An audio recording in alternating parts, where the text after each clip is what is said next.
söylerim aydek nuranatın yüdüm. Aklıma daştırdı benim sürme çekilen güllerim.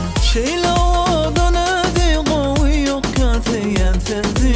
Hiç sırada çalışmarın seni süyen diyen senin.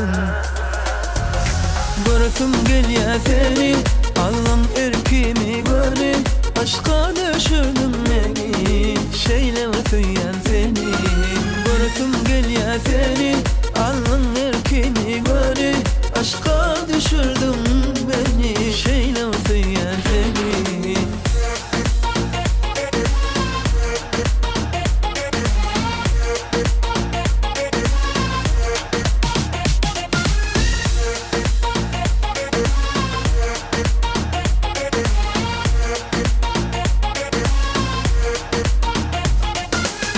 Fin dünyamın bedevi bil bağıtlı bağladı. Allah'ın elimden erki al canım vereyim senki.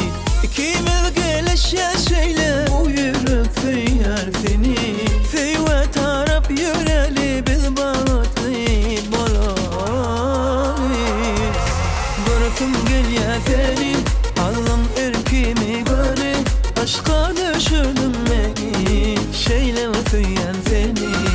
Bırakım gel ya seni, Allah'ın erkimi göre.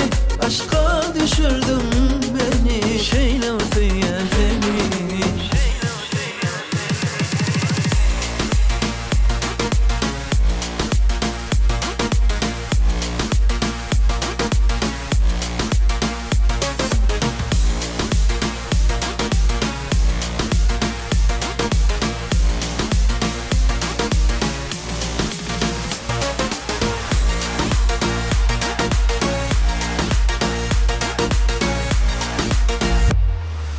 Bırakım gel ya seni, Allah'ım erkimi göre. Aşka düşürdüm